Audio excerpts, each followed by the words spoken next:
Hello wonderful learners, welcome back to P.O.D official channel. My name is Lesson01 and you can call me Sir Des. Alright, so this is our first science lesson on this channel. Please like, subscribe and put your comment at the comment section. In today's video we are going to look at diversity of matter as the main strand, and under that as the substrand as the material. But before we start, let's listen to a brief history on materials. Long ago, people noticed that the world is made up of different kinds of materials. Some of these materials were soft, some were hard, some can flow, some can just disperse in the air. So early people used these materials to provide shelter, to make tools, and also to farm. And scientists discovered that these materials are grouped into three states. That's solid, liquid, gas. So that's why we have the state of matter. So we have the three main states of matter, that's the solid, liquid, and gas. So we are going to look at each of the states of matter and how they differ from each other. Alright, so the state means how the material exists in nature. So the first one is the solid. So solid substances, they have close particles. Their particles are close together and they are in fixed position. Means that the particles of solid does not move. That is why they are solid. So examples of solid, we have rocks, we have table, we have wood, we have stones, we have metals. The next one is liquid. So some substances exist in liquid form. And why are they liquid? The particles are also close together, but they are always in motion. They are always moving in motion. That's why liquids can flow. All right. So some substances that are in liquid form, we have water, we have petrol, we have kerosene. The next one is gas.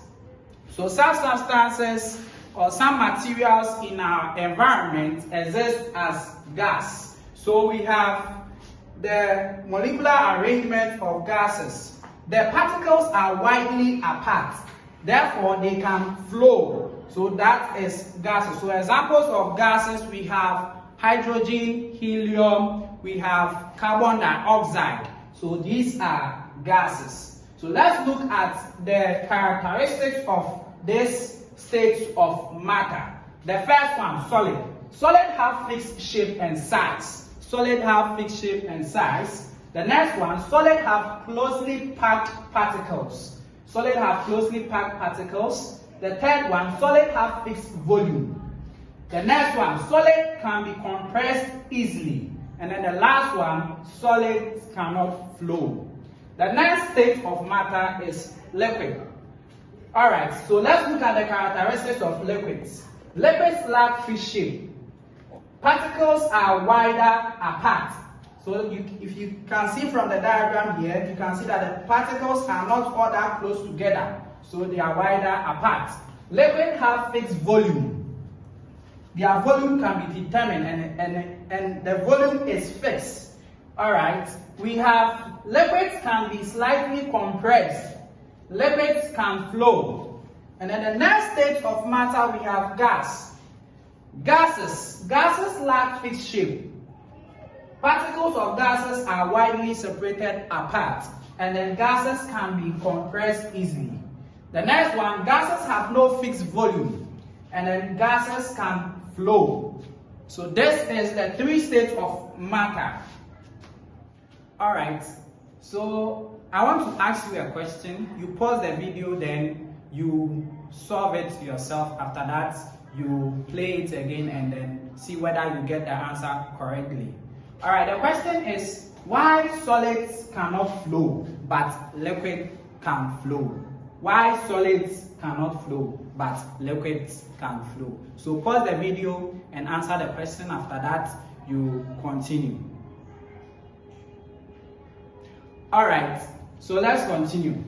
The reason why solids cannot flow but liquid can flow is that the particles of solid are closely packed. And the particles cannot move, they are in fixed position. That's why solids cannot what?